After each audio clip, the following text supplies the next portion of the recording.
Dana's going to drop some truth bombs. Just want to share some knowledge about things that we don't really know a lot about. That's kind of the point of this fucking podcast. Well, yeah. And now, live from the kitchen table of a one-bedroom apartment in Santa Barbara, it's the Great Highdeas Podcast!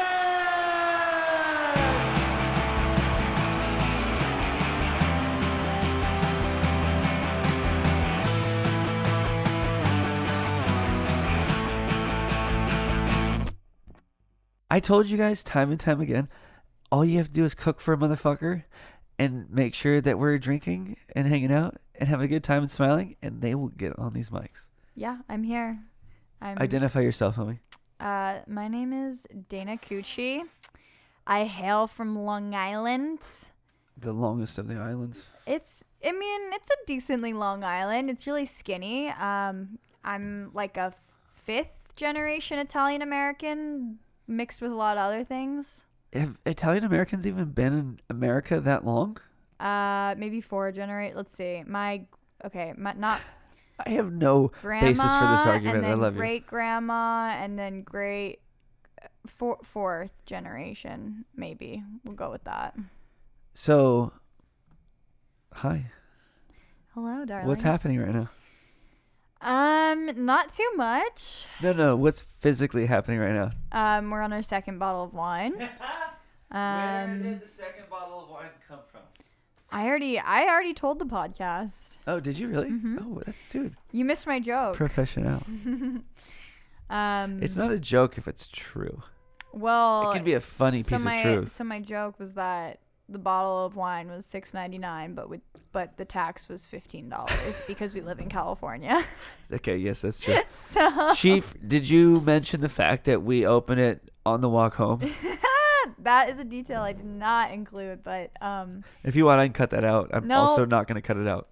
I think that's an important detail that we must include because it really just paints a picture into this lovely little evening we're having. Yep. One where you continue to put your nose on the pop filter when you're talking. Ain't put it on the filter. That's how we do.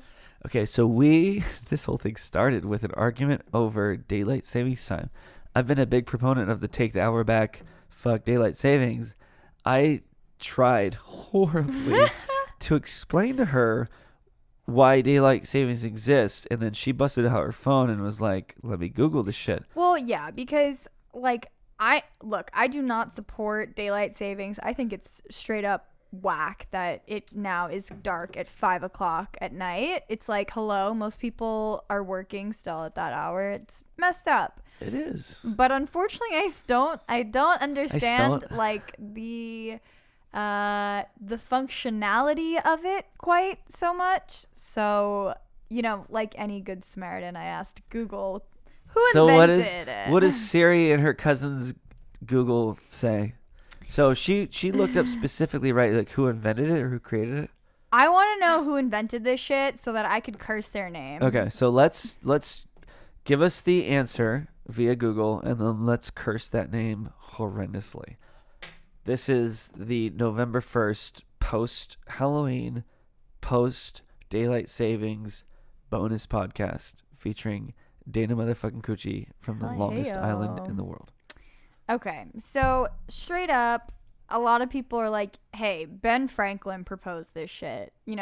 When in doubt, give Ben Franklin credit. He was a good dude, but okay, I see what you're saying. But apparently, if you dig deeper, you'll find out that this phenomenon goes beyond just the U.S. and it was proposed firstly in New Zealand by this motherfucker called George Hudson, who was an entomologist. What's an entomologist? Do we need to Google that? Yeah. I got a support Google system over here.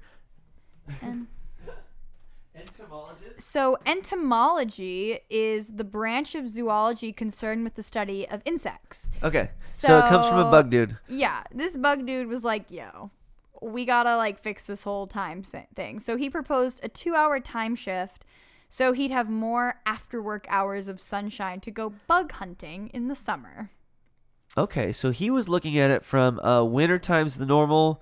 Let me change it so I can get extra time in the summer. Because you and I were talking, at least I'm guessing here, but we were talking about the fact of it like summer's the normal time. Why do we change it to wintertime? Sorry, my nose bopper fell. It does fall. The nose bopper. So yeah, but this is kind of funny. So it is funny, but can I get 4 more seconds to laugh at nose bopper? It'll stop falling if you stop touching it. It kept also, falling. hey, you need to pull it back from the mic about 1 inch. Yeah, there we go. Hello. Yes, perfect. Sorry, I'm new here. She's not. She's a fucking regular. She's just starting. What? Okay, so straight up, like a lot of people had this idea around the world. So 7 years later, we have a British builder, William Willett, who is the great-great-grandfather of Coldplay lead singer Chris Martin, who I've met because he's visited my family's mini golf course in Montauk, New York multiple times. And he has seen me jump roping and told me I'm a good jump roper. So this extremely famous lead singer of a band's great-great-grandfather independently hit on the idea while out horseback riding. He proposed it to England's Parliament as a way to prevent the nation from wasting daylight. His idea was championed by Winston Churchill himself and Sir Arthur Conan Doyle, but was initially rejected by British government. Willett kept arguing for the concept up until his death in 1915. So, yeah. Any comments, Greg? Other than, do you want to just take this over for me so I don't have to do it anymore? Because you're obviously a natural. I honestly, watching her read that, I don't know what's false and what's peppered and stirred by her. That's literally all truth bombs. Dude, this is good. This is a good practice for my adventures tomorrow. I can even add the fact that Coldplay lead singer Chris Martin, who has beautiful piercing blue eyes. And he named his child Apple. Yeah, those children would always just come in like a hurricane and cause a ruckus. Yeah, because all kids suck. Especially when you're rich and famous. Exactly. Kids and you don't have as much poverty to humble you. So I just recently, this is a tangent, and Dana's going to have to get used to this. I just recently rewatched the Da Vinci Code. Oh, good one. You've seen it, right? Of course. Spoiler alert at the end, when he has to figure out the word is apple, what if the actual like Holy Grail was Chris Martin's eyes, and then when they solved apple, they're like, oh, it's Chris Martin's daughter with Gwyneth Paltrow named Apple. It must be those beautiful piercing eyes. You're welcome, Dan Brown. There's your next novel. I mean, seriously, like that in a nutshell would be a bestseller. But I just feel like there's so many like piercing blue eyes that I would personally get confused. I know. I used to have a pair. They're not piercing anymore. They're more of like a knife you haven't sharpened in a while. Yeah, no, they're nice. It's like a pair of fake boobs that like are older now and like not as perky as they once were. It's like they don't look good, but they're really good for titty fucking. Yeah, exactly. Yeah, exactly. Exactly. Okay. Like This they is serve their purpose well, but like it's hard to tell. Yeah. My eyes, the titty fucking of blue. I love it. You love this, don't you? I told her once I got a microphone in front of her, she was game over. Well, here we are. Yeah, I know. It's my goal to take over the world with podcasting. Yeah, I mean, taking over the world just seems like a lot of responsibility. I just want to take over this table once a week with a friend. Yeah, I don't really want to take over anything. Successful today, I by just the way. want to like be a human, be a decent human that has like semi-interesting things to bring, add to this world. So, speaking as a hilariously, randomly shy for a second there human that I sit across from, Dana here was mentioned on a previous episode about the roller skating in Santa Barbara. Oh. Yeah. You were talking about roller skating? Yeah. You've When? already been mentioned. What? I just gotta feed No it into way. it. Yeah, like I can't just like give you the big hint off the bat. But Oh, man. so this bitch over here is like what, 70 years younger than me? It's probably 13, but it feels like 70. I'm 12 and a half. But she is she's the elder that I look up to. And this motherfucker has been roller skating and smiling so much lately that I have to conclude that roller skating and smiling are kind of it's an equation. The more you roller skate, the more you smile. I mean, roller skating is like a drug, kind of. So the more you take it, the more you smile. Pretty much. I mean, it's just hard to not smile when you do something that you really love, and it's just like something that I don't know, it's like learning, like when you first learn to ride a bike, like that adrenaline rush of like, wow, I'm doing something that's like really cool, and I'm like doing I'm doing it all by myself. Like, wow, look at me go. That's like what roller skating feels like every time you go out. Like, just because it is something that it's not the easiest thing to learn, but if you're dedicated, you can get there. And then when you're there, it just brings so much joy to people that you feel like you're just like riding a bike for the first time every time. You're just like, woo, look at this. So no, when you say, can I talk to you like my little sister that you are? Sure. When you say it brings joy to people, are you talking about like everybody that roller skates is enjoying it, or just everybody that gets to watch you roller skate in hot outfits enjoys it? It's both. So seriously though, everybody skating is just 100% having sexy like as fuck. the best time of their life. But then, like, I don't know, if you saw random people skating, I mean, yeah, they could be wearing like hot little outfits, or they could be wearing like onesies, or literally anything. You're going to like smile. Like, you could see a naked 70-year-old roller skating in his birthday suit, and you would just be like, I wish I was doing that too. Exactly, because at the end of the day, it just is. It's a very nostalgic thing that everybody can kind of relate to, because everybody's probably roller skated at one point. But then also, people who are out there skating are truly just enjoying themselves, and I think just seeing people enjoy themselves like to the fullest inspires people to just be happy too. It's like, life doesn't have to be that shitty. Like, look, those people are having fucking fun, and they're just fucking standing on wheels. Hold on, no, but can you say that again? Like, it inspires people? Like, where did that white girl pumpkin spice voice come from that sentence? Did I do that? You did, and I love you for it, because I haven't recorded for forever. That's gross. So, okay. That's gross. No, it's just own your shit, homie. I love you so much. My little sister... sorry, Erica, you're my actual little sister. We already did a podcast about you, but this is my adopted little sister, and we've been separated for a while. Like, we really have. It's been a few We've weeks. been dealing with some shit, and we're crushing anything that we can. But fuck, I missed you. But to put the cart before the horse, so like people that are listening to this, like potentially maybe listen to one prior, and they already know that I was like a fruit booter. When you got on that fucking half pipe the other day, did it change your game? And did you want to do that more? Or are you still enjoying the flat land, just kind of cruising around? Like getting on like an actual skate park as a accomplished roller skater at this time, did it open up a world of possibilities for you? Yeah. I mean, yeah. It's like, well, because I've been like flat skating for years, and so I feel like totally comfortable with that. Dude, you own it. Like, yeah, I just need to say that she fucking crushes it on the roller skates. Like, she dances, she does shit, she skates far distances. Like, she's an accomplished skater.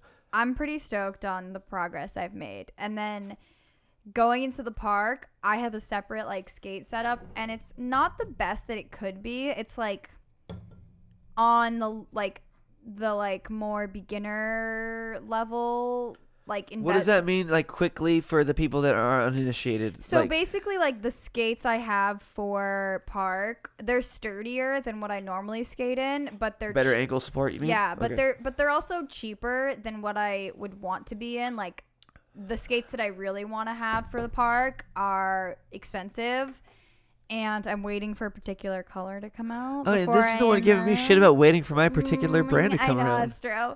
But at the end of the day, it's like I have a setup that works, so it's really fucking fun just to get out there and like, it's like learning to skate again, like all new territory. It's really cool, like meeting other like skaters who are more into park than into just flat skating, and it's so much more challenging. And what I really think is just the most fun part is like I actually have to push myself to like try new things, which I haven't really had to do in a long time. Like, okay. I've just been like more or less getting better at the things I know how to do, and now I'm like, okay, I just learned a new trick. Now what do I do next? Oh, I'm going to try this trick. And it's fucking hard to like be vertical or horizontal and be like, I'm going to do this really scary thing where I might crack my skull open, but fuck it, let's go for it, you know? So now, do you wear more protective gear when you do park versus 100%. what? But also, do you now wear that protective gear when you're just normally skating because you realize the value of it? Or No. are you a flagrant, I'm badass at this, I'm still going to skate and look cute? Cause I need the help? never wore protective gear until I went to the park. All right. And so I bought Honesty, that's knee what we go for here. pads, and I bought knee pads, wrist guards, and a helmet for the park. And I always wear the knee pads and the wrist guards. And then if I'm trying new things, I'll put the helmet on. As a seasoned veteran, here's the pyramid scheme of what you should wear, bare minimum. Always a helmet. Your brain, always a helmet. If you have your helmet and you have something else, wrist guards. Doesn't matter if you're in a wheelchair. No, knees are first. As a skater, knees are first. See, At the I'm park, talking to knees you are as a first. longer skater, and I'm telling you. I disagree. But knees are very important. You can't walk without them. But you still need your hands and your wrists for every fucking thing you do. I And then completely agree. after the fucking wrists, I love that you talk over me. This is why we're doing this. Then the knees. Helmet, wrist guards, always. Are you going to be able to work if you have two good knees and no hands? So here's Dana, are you going to be able to work if you have two good knees and no hands? Here's where Dana, I are you have gonna a be able- question for you, though. Or not even a question, but more of like, here's where I'm going to come in and argue with you a little bit to make it interesting. Let's do this. But I would argue that your protective gear, like order of what you need to wear, depends on how you fall. So that's why I'm telling you, if you know how to fall, you don't need the fucking knee pads. That's not true. No, it is That's not true. Because your knees are typically going to be out of the way. Your wrists are smaller and more flagrant. Anytime I've fallen in the skate park when I haven't had protective gear on, I've fucked up my knees. I've never hurt my wrist. I've never hit my head. I've never had issues with that. And But my ladies and knees gentlemen, have been- admitting that she's an But my amateur on the knees air. have been fucked up multiple times because usually if I fall in the park, it's from an error of turning or something, in which case I just splat down. Okay. So to play devil's advocate, I'm so happy that we're doing this, by the way. I love you so goddamn much. If you were to get a big scab on your knees, that sucks. If you were to get that same scab on your hand, which is going to ruin your productivity at work more? But the thing is, I don't fall on my hands. My knees hit the ground first. When you're an upright skater, your knees hit the ground before That's your hands. what I'm saying. Is But that your knees can take the beating, your hands can't. You got to protect. It doesn't matter if it's 1 in a million. You want that 1 in a million time to be protected. Okay. Take care of your wrists. Look at your wifey. I'm not going to mention her on the air because she didn't give us permission. Okay, look, my But, wife was drunk skating Again. and was in an area where she didn't know the ground. And I'm That's pretty not sure something her I would hands do. and knees were hurt the same, but they didn't ask her how her knees were when she went back to work. They asked her how her hands were. So, you know what's great is that I'm completely autonomous to my own body, and guess what? The things that I always wear at the park are my knee pads and my wrist guards. I don't ever wear one without the other. So you're saying that you're already on it. I am on it, but I would argue for myself specifically that I would if I had to choose, I would prioritize my knee pads because of my own experience and because of my own issues with how I fall. Dude, and I'm I love you for I'm not saying that you can't hurt your wrists, but I'm just saying that You better not say that because that'd be libel. Well, of course you can hurt your wrists, but the way I was I trying to use court terms to make a court joke. Oh, well, that's a little scary for you. No, this is why you're I here, fall on dude. my knees and my ass the most. If I wanted dude. someone to sit over there and just agree with everything I said, I wouldn't have anybody over there. This is why we're doing this. Yeah, it'd be boring. It would be too. so boring. And I love it because respectfully, roller skating and rollerblading or fruit bowling. They're very different. By the way, if you ever want to take something and just go, I'm going to take that again. That's what I'm doing. I'm doing that again. And fruit booting is that fruit booting, your ankles are protected. So your core is working in a different way than it is with roller skates where your ankles aren't protected. So if you're to tell me that your knees are My more ankles susceptible, protected. but they're more like leather rather than plastic. Yeah, I mean, it's a different... When was the last time you wore rollerblades? No, it's 100% a different material. Do you want me to finish my part where I agree with you, by the way? Go ahead. Cheers. Guess what? I fucking love you. I know, I love you too. So what I was trying to say is that if it turns out that because rollerblades are typically they're like ski boots up to the mid calves, sturdier, and roller skates are not. If you're telling me that tiny difference is what makes the wrists in rollerblades and the knees in roller skates more vulnerable, I would go, this is why we're doing this. That's a great idea. We should talk about it. And you just did. No, it's the fact that people fall differently. Well, yeah. So, granted, what we're saying is everybody falls differently. You don't know what you're gonna fall on. No, I just mean like. She forgets why we even started this conversation. When I skate and I fall the same way every time, no matter kind of how I fall. So, what are you always wearing every time you skate? My dignity. Because if you fall and you're skating with our group, everybody applauds you because you're learning. So, ladies and gentlemen, we don't have the name yet, but this is about to be a new podcast called the Rollerblade versus Roller Skating Podcast with Little Drizzle and Old Greg on the mics. Old Greg, who has the most roller skating or rollerblading experience of them all, but hasn't put on a pair in who knows how long. Exactly. How long has it been? It's been, God, dude, honestly, since high school. Fuck yeah. That's so like 50 years or? It's like 52. 52. 52. Okay. I just found out, this is so tangential, but this is the shit that we do this for. Yeah. I just found out if you take like a VHS, a VHS. Do you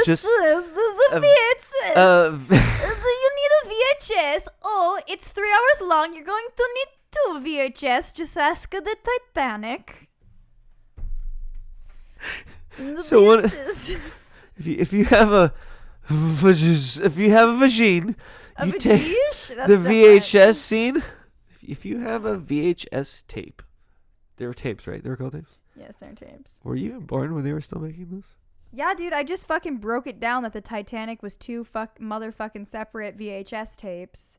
Do you not remember that? You'd have to switch them halfway through the film because it was so long. She forgets that one of the best things that me and Dana ever bonded over is that my first job was Blockbuster, and it started when Titanic came out, and I had to try to sell every single person to buy the 2 VHS tape Titanic.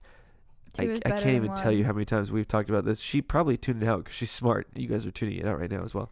I forgot. So, long story short, you can take a VHS tape. There's no color commentary? Okay. To Costco, and they will transfer it onto like a computer platform. How? I don't know. I think it's magic, dude, honestly. I mean, like, I can't even buy a magic. VCR anywhere. I can't find one online, on eBay, anything. Like VCRs are there.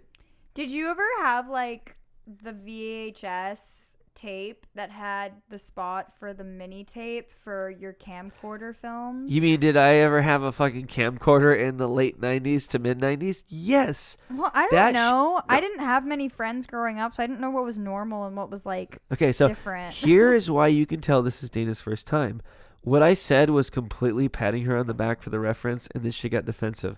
Me and the dude I normally do this with, he knows that we're rolling with this. Like, dude, I was 100% saying you are fucking calling some good shots over there, and I agree with you. Next time, instead of defending yourself, fucking let's keep the story going. You want to try it again? Take it again? Well, what do I say? You remember that one time that like we were like young, and then they had the VHS tape that you put the other tape into? Okay, so you have the VHS tape, and then there's a mini slot for your camcorder tape. It's like some straight Transformer shit. I mean, like, you would have your fucking dad filming for, like, the most random shit. Like, your great aunt Bertha's, like Kat's birthday. And then you'd be like, this is really important. Let's pop it into the VHS mini thing. And it fit perfectly. It was built perfectly where it wasn't like you had to slide it in from the top. It was literally like a VHS tape. Then in the middle, you just popped open something and slid in a smaller VHS tape that came out of the camera. Super satisfying, and like it's like the same reason why I used to like easy bake ovens. It's just like baby versions of things are just like so good. They're just smaller scale. Yeah. It's like, I love this. This is a baby VHS in a fucking VHS. Like, how do you can't get better than that. So just to bring this full circle, what the technology she's talking about is everything I have on VHS that I want to transfer over to computer was recorded on one of those camcorders that you had to put the baby VHS into the big VHS. Yeah. Well.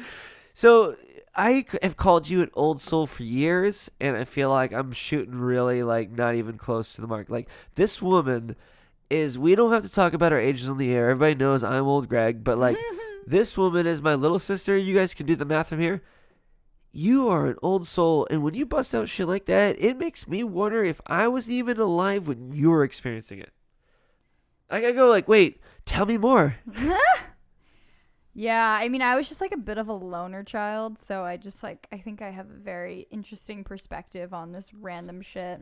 I don't know what's normal and what's not. So, but like, friends. Okay, I never thought to ask this until right now, but like, are we enough years age apart where like your parents potentially could have been my friends? Is that why we're having this relation?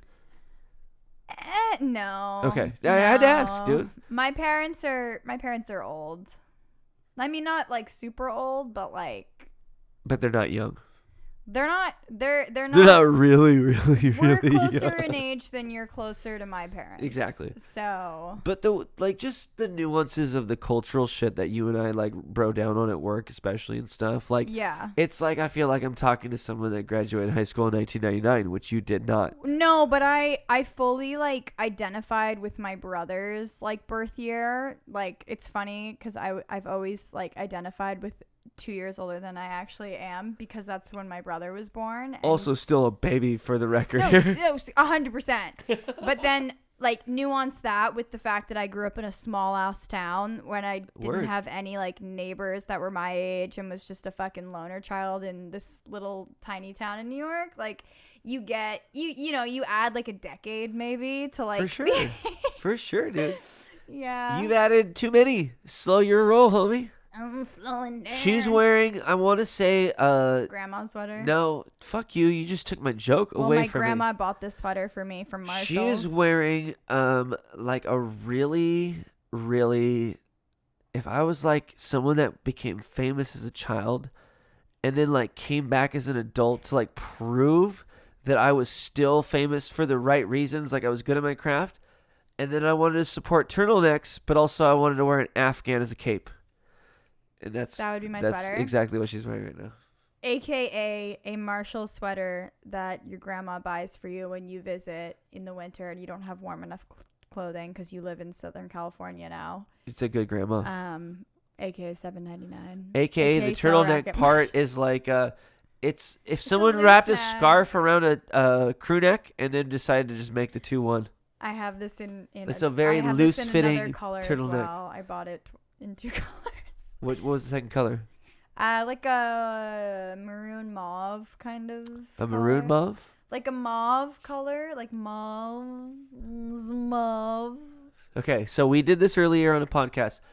I want you to use guy speak. So I want you to say it's, red, green, blue, whatever, with a little bit more of red, green, blue. So what color is it?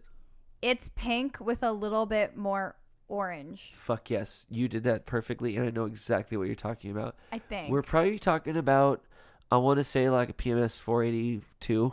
Yeah, totally. Whatever. Yeah, sure. It's an Ian joke. Sure. I hope you're listening, Ian. Ian never listens. He's smarter than this. But dude, fuck yeah. So 2-color, scarf, Afghan caped sweaters. It's literally just a sweater, but it looks so cozy. It's cozy. It's nice. My grandma got it for me, so it's nice to wear because I think of her and she's a very sweet lady. So Dana's the one that shows up with a sweater, and I'm the one that's like still in my shorts and t-shirt. oh, a beanie will fix this temperature difference. Oh, I'm such a beanie gal. No, but like you're actually dressed for the weather, and I'm like, I'll just put a beanie on, it'll fix everything. Okay, but to be fair, you're in your own home, and I actually had to brave the 5 o'clock sunset tonight to get here and like go into the dark. So. Dude, seriously, 5 to 6 p.m. in Santa Barbara, California, it's like if you're out in the wild by yourself, you're dying. You got to find a place to live. It's cold. the worst temperamental Yeah. weather ever.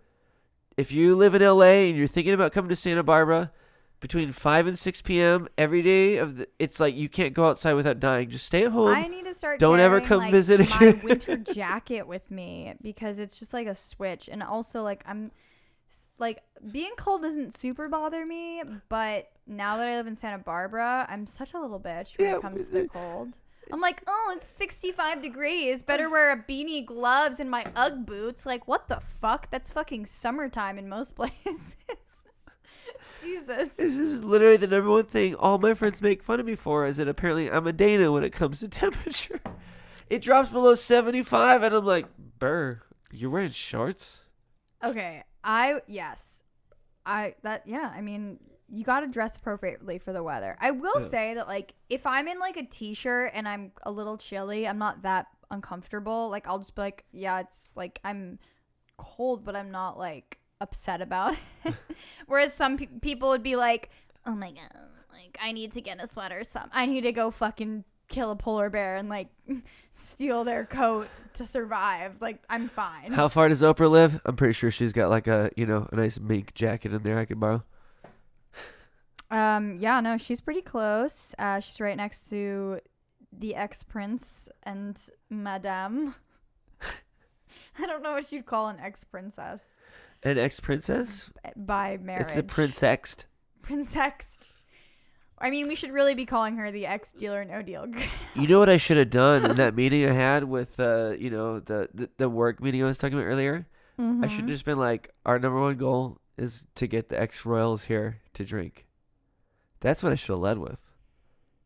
Damn. I mean, right? Okay, so they shut down the fucking polo fields for those two. So this is a stretch. Okay, but this is why we're here. There is a person I know through my work whose nanny is in the nanny community, who's friends with the nanny that they wanted to be their nanny, but I don't know if she actually became their nanny. So I'm like 4 degrees separated from the royals right now. But the fact, number one, that you said nanny that many times, but also the fact that you winked and nodded when you said, I don't know, I feel you. Well, I mean, so this may be some insider info, but it's not going to be once we put this online. They like really want the nanny to wear like a uniform. Like show up wearing like a maid's something, like, you know, just like a, and I so they both want to fuck the nanny. Probably. I mean, they're British royalty. Yes. Fuck the nanny. Move to Santa Barbara, get a hot nanny, and fuck her a lot. Yeah, it's just that is gonna put some fucking awesome chick through fucking college, or awesome dude if you guys are into dude nannies. I wish it was like that, but the way that it sounded was just that like this was gonna be like very much more just like wear this, do that, like just subservient. Like very subservient. And like when you're, and to come from like the world of like LA nannies where you can like make your demands and you're fucking going on trips to Barbados every other week to like chase around a little brat and like clean up their throw up, like you're like, I'm sorry, that's not worth it. Like straight up the nanny world is low-key sick if you're like willing to do it. And straight up, shout out to someone who is never going to hear this, but I'm talking to, like, so is the pet sitting in Santa Barbara. Oh, yeah. No, I have. It's like, they will make you wear an outfit for that, too. Yeah, if you can get in with a professor at the university who needs a pet sitter, like, can confirm through sources, like, that's where you want to be. Absolutely. All of their dogs, no matter what you teach or what your profession is, if you're a professor and you have a dog, it's probably 12 and a half years old. And it's sick as fuck and needs meds. And so all you have to do is just hang out with it and like give it like a little syringe to the mouth every like 4.5 hours. But it's not like you have to like take like a young little lassie on like 5-mile hikes or anything. The only intense moment is what like the owners build it up to be. You want to try to put a pill in a fucking animal's mouth? Yeah, that's intense. It lasts for 0% of my day. I mean, look, if it's really terrible, I hope my friends are filming because I want to show that to other people. I mean, I get it. When I was like, hey, friend, watch my cat for 2 weeks, I literally wrote him a novel. Like, I'm not even kidding.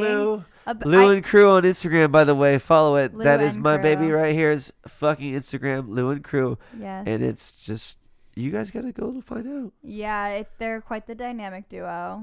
They have rhyming names. What else do you guys want? Lou and Crew. But yeah, I straight up wrote a novel about my cat. Like, you don't really need to say much. Like, yeah, it's a fucking cat. It shits. Says the novel writer. It shits once a day and pees twice a day. Like, that's it. It needs to be fed. Like, not much to do there. But I felt it was necessary to tell the person watching my cat all of the intricacies about what their favorite toy was and how they like to be played with it and where on their face they wanted to be scratched and how they would act when they got home and what to do if their behavior was a little bit bratty and all of the above. I mean, like, Jesus Christ. See, but you're depriving Lou's the cat, right? Yes. You're depriving Lou of the experience of having a substitute teacher. You don't want your substitute teachers to be you. You want to, like, be so fucking, this is how we do it, and have somebody else come in and, like, shake it up for a little bit that Lou goes, ooh, I might like this better. And at the end of the day, go like, no, I like working in the military, mama. I think, like, my reasoning / approach was more that, like, my cat is super fucking needy. He is kind of an asshole sometimes and not, like, I basically chose the person to watch him that I did because I was like, this is somebody who can handle a pet that maybe is gonna fucking annoy the shit out of them and still, like, love it and not want to kill it. So hence why he watched the pet for me. Obviously. And it was more to, like, basically kind of, like, warn him about how needy this little bitch is because he's a needy fucker, unfortunately. So, anybody out there listening, do you feel needy? Do you need to be fed once a day? Do sometimes you like to just slap your favorite person in the face with your claws just to get attention? Yeah. Yeah. We are all your cat. We're all cat. We're all your cat. We're all a and we all naked just cat. want someone like Dana to just write a fucking note to our handlers and to be like, this is how they are. This is how they are. Love them for it. It's not their fault, but, like, No. we love them anyway. No, it's 100% their fault, but love them for it. We Accept still them love as they are. Even though you're a fucking piece of annoying shit. That's how you know true love is true love. I'm just when picturing you are my an cat's annoying face. piece of shit, and someone would rather write a note. I mean, that's like, if you think about it though, like, that's your whole family. Like, I think about, like, my like right now, like, my life insurance is fucking tied to my brother, who's a fucking asshole. Oh, Dana's got life insurance. Yeah, I know, because I'm sure people want to murder me. No, I just mean that, like, It's tied to your asshole brother. I just am saying that, like, when it came down to deciding, like, oh, who should I put this to? It's like, oh, let me choose my asshole brother who, like, held a knife up to my neck at points in my life when we were home alone being latchkey kids. Like, but he's my brother, and it's like, it's him and me. Like, there's nobody else that's, like, gonna be in parallel with me throughout my life that, like, I can't say no to, who hasn't, like, actually burned me that hard. You know what I mean? But I've made your battle buddies. You've been in the Exactly. trenches so long. That's the thing about Sibs. But are you ready to go deep with me? Let's fucking get So it. here's how anything, specifically the religion or belief, works. Is if you find someone that you can have completely different beliefs in this world, but if you go through something intense together, you're in it to win it. Like freshman siblings, year of college. yeah, whatever. I mean, like, I Just remember a lot of things. Like my first trip to the dentist, you know. Yeah. There's shit that sucks. Your first trip on mushrooms. All of the things. Mine was amazing. If you guys listen to episode 10, you can hear the actual story and the secret song. That's a shout out for myself. Tonight's sponsor is the fucking Greathighdeaspodcast. Love it. Seriously, I know you don't listen to this shit because nobody does, but episode 10 with Muda. Okay. The secret song is me telling Muda while I'm on mushrooms about my first mushroom trip. I want to listen to it. It's fucking wonderful. I'm ready. But if you've gone through, it doesn't have to be traumatic. I just think like if Shared you've gone experience. through something where it's like you got to get this done in a short amount of period of time, people are like, that's how we became. Fuck, we're gonna do this together, and then that's the moment that bonds and binds you. Hence us being like close and becoming Absolutely. like equivalent Absolutely. of siblings. Like we were like in the trenches behind a bar together. Like So, oh, like, shit. To paint a better picture, me and Dana, I'm pretty sure, orchestrated Llama Dog from 2017 to 2019. Mm-hmm. We orchestrated the happiness. We orchestrated the efficiency, and we did it by positively manipulating the managers to just let us do our thing, which was to work all of the hardest and busiest shifts ever. I miss them. And then I miss crush the it. busy shifts. And then also let me and Dana like just fucking talk shit about everything. Oh yeah. But yeah, dude, like you are in the battlefields with someone. It doesn't matter.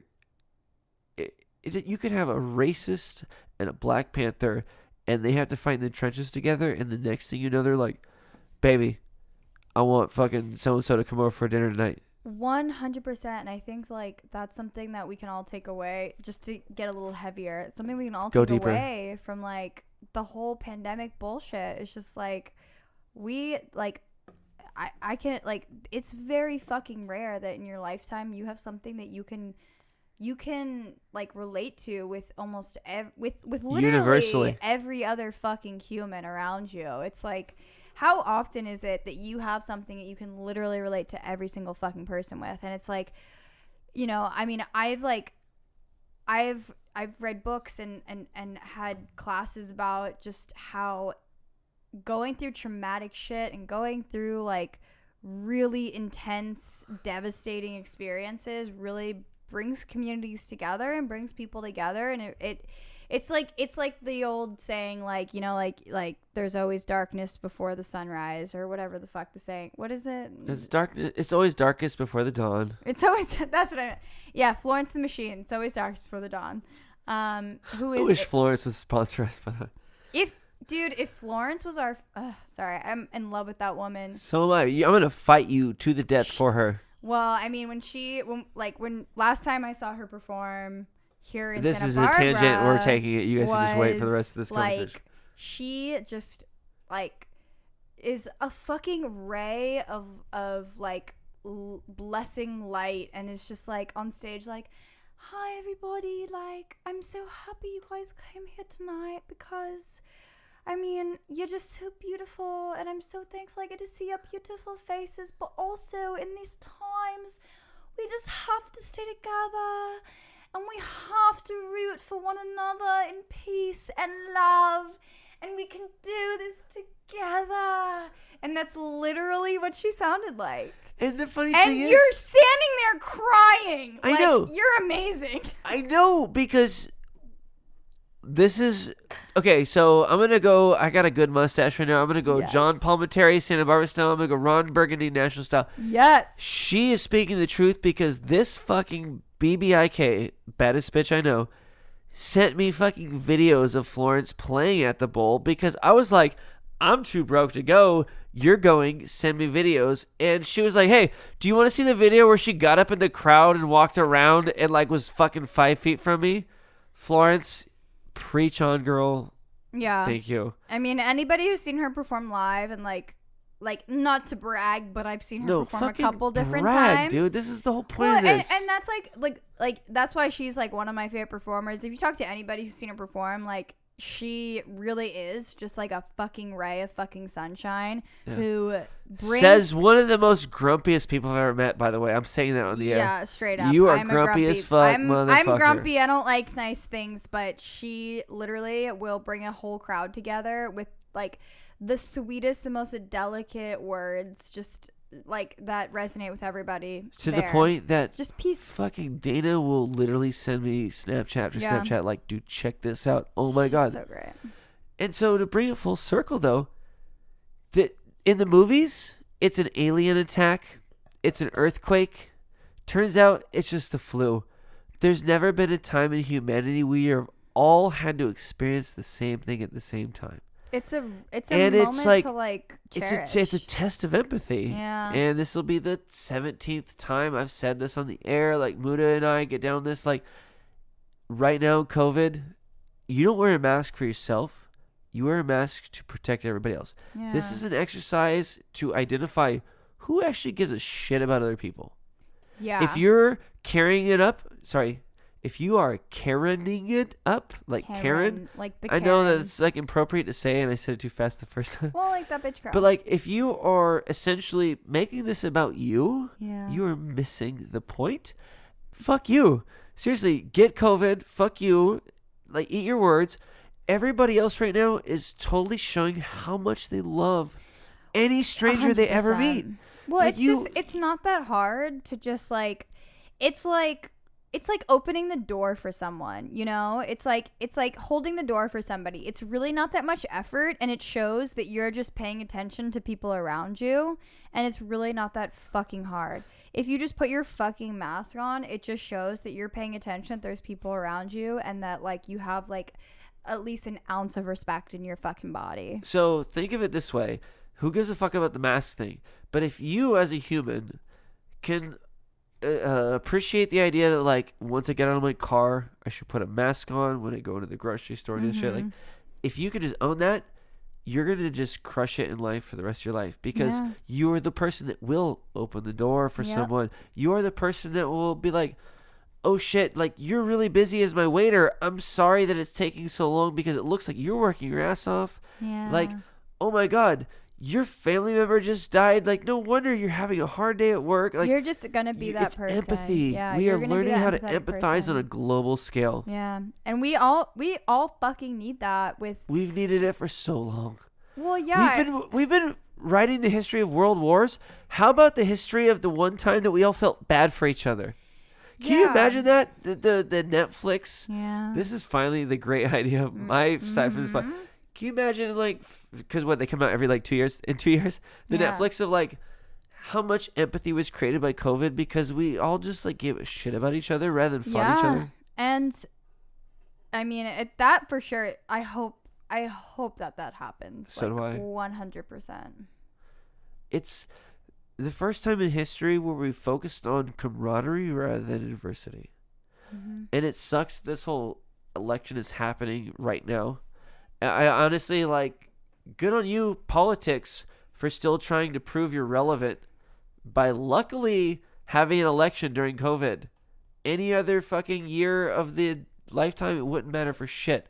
You're just lucky to milk that shit. But we've been faced with everything, especially in California. You got the wildfires. We have earthquakes. We have tsunamis. We have nuclear meltdowns. Like, hurricanes. Like, I'm pretty sure the Gulf Coast and like the Caribbean has just matched the amount of named storms ever in a year. We all got our Mother Nature problems. The truth is that the first one where it's like we're all in this together, and thank fucking God. Yeah. Like, we need needed to something. Remember that we're all brothers and sisters. Ain't no aliens gonna show up like Independence Day. No. Ain't gonna be no vampires like Blade. It's just gonna be a flu. Sisters. We're all in this together. Like, let's start acting like it, because at the end of the day, like, I don't know, like, think about the people in your life, like, how important they are to you. Like, if we can just, like, continue to, like, saturate our own lives and the people around us with that kind of energy, absolutely, like, everybody's gonna be living a good life, you know? Could you imagine being a white girl walking into, like, the most Muslim country next year? Like, basic bitch, pumpkin spice, Starbucks, Ugg boot girl, showing up in, like, a very Muslim country, getting off the airplane, not understanding the rules of, like, the headdresses and like, just the conservancy. And the first person you meet, you just go, oh man, thank God it's not fucking COVID last year. And they go, yeah, right? They're not concerned about how many rules you're violating or how many like moral rules you're violating. They're literally just like, remember last year when we had to fight through COVID? And that's what's important. I really hope that the minutia of like borders, what do they call them? Like ley lines? No, I 100% get what you're saying. Yeah. It's just, Yeah, it's like there's. it's not as exciting as a Michael Bay movie. Well, I mean, we're in this together though, like a Michael Bay movie. That's the thing. It's like like if the empathy that we develop can transpire into a level of respect that is universal to the point where we're not judging people based off of their appearance and tying that to their morals, then like that would be cool. So I want COVID in 2020 to make a world that I can have an Orthodox Jew, an Orthodox Muslim, and an Orthodox Christian all play 1-4-24 together. And every time they roll, go, help me, Jesus. Help me, Allah. Help me, some dude that hasn't happened yet. And each time they go like, oh, motherfucker, Allah was on your side that time, bitch. Like, I owe you. Like, I want that level of just honesty and respect where it's like, I don't give a fuck what you're trying to bring to the table on your happy day. But we all know that it's just got to be a happy day. It's got to be happy. I mean, it's fucking possible. Like, we've seen it before with, like, cross-cultural, just, like, acceptance. Like, if that could be adopted on a grand scale, like, that'd be fucking sick. It would be sick. You know what it would be a really good idea to jumpstart what you're talking about? Is if we had some kind of thing that happened on a global scale that we all had to deal with together. Oh, man. She doesn't realize, like, I'm not an idiot. I brought her on for a purpose tonight. Hello. What was your name again? It's Fruit Booter 2000? Mickey Two Eyes? It's Fruit Butt. It's Barefoot Sauv Blanc 320. Not to be confused with Barefoot Sauv Blanc 420. We're different people. It's only 9:52. Is it? Yeah. Fuck. Okay. I actually don't know if my computer's even updated for daylight saving time. It might be 8:52. Nope. It's 9:52. I need to go home and go to bed. Okay. I have work. Can you do me a huge favor? What do you want? Can you say number one, you're welcome, and then say goodnight to the people? You are very welcome. No, not to me, to the people. They are so blessed that this happened tonight. Thank you, everybody, for tuning in. You're welcome for being giving awesome. you a little bit of a history lesson that turned into an hour-long tangent. That was the point, dude. Thank you so much for having me this evening. My name's Dana. Over and out. Roger. To the maybe 4 people that will listen to this, you guys were fucking smart for sticking it out this long, and we love you so goddamn much. Love you. Good night. Mwah. And there you have it. We think that's as good a place as any to call it. Thank you for listening. This has been the Greathighdeaspodcast. Follow us on YouTube, SoundCloud. Like and subscribe if that's something people still do. But either way, until next time, take care of yourselves.